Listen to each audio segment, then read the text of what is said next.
আজকে আপনাকে এই ভিডিওতে ২ টা ক্লিপ দেখাবো। এটা ১ম ক্লিপ। যে ক্লিপে দেখতেছেন আমরা নৌকার মধ্যে খাবার রাখছিলাম। অনেকগুলো কাক এসে সেই খাবারগুলো খেয়ে ফেলছে।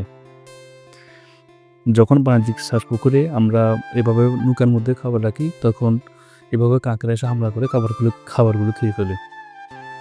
সেজন্য আপনারা যে পদ্ধতি ব্যবহার করতে পারেন যে আপনারা নৌকার মধ্যে কোনো ধরনের খাবার রাখবেন না। খাবারগুলো খামারে রাখবেন এবং এভাবে থাকবে। আর কাক শুধু খাবারগুলো খায় না, কাক ঠোঁট দিয়ে পুরো বস্তাগুলোকে একেবারে দুমড়ে মুচড়ে দফা-রফা করে ফেলছে এবং এই বস্তাগুলো অন্য কোনো কাজে ব্যবহার করার উপযোগী হয়ে আসছে। এবং কাক যতক্ষণ যদি এই খাবারগুলো শেষ না হবে ঠিক ততক্ষণ পর্যন্ত আপনার নৌকার আশেপাশে থাকবে।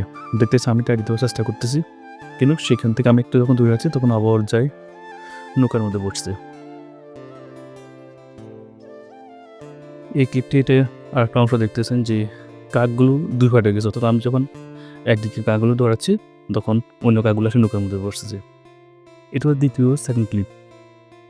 আমরা যখন নৌকার মধ্যে খাবার রাখি তখন যে পার্শ্ববর্তী যে গরু আছে সেই গরুগুলো এসে খাবারগুলো খেয়ে ফেলার চেষ্টা করতেছে। অলরেডি একটা ব্যাগে প্রায় ৫০ কেজি কারণ ১০ কেজি মতন খাবার খেয়ে ফেলছে। এতে আমাদের খাবারগুলোর নির্ধারণ অপচয় হচ্ছে এবং একটা বাণিজ্যিক পুকুরের লস হওয়ার এটা অন্যতম একটি কারণ।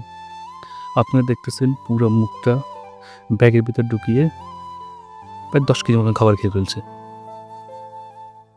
কারণ এই ২ টা ক্লিপ থেকে আপনারা একটা ধারণা নিতে পারেন যে আপনারা আপনাদের যে পুকুরের খাবারগুলো আছে সেগুলো নৌকায় বা অরক্ষিত জায়গায় রাখবেন না। সেগুলো আপনারা খামার ব্যতীত রাখবেন এবং সেফ জায়গায় রাখবেন। নতুবা এই ধরনের ক্ষতির সম্মুখীন হবেন।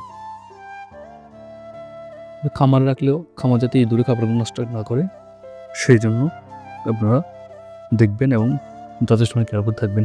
এই ২ টাই বল ক্লিপ আমরা ২ টা সংযুক্ত করে আপনাদের একটা ভিডিওর মাধ্যমে এগুলো তুলে ধরছি।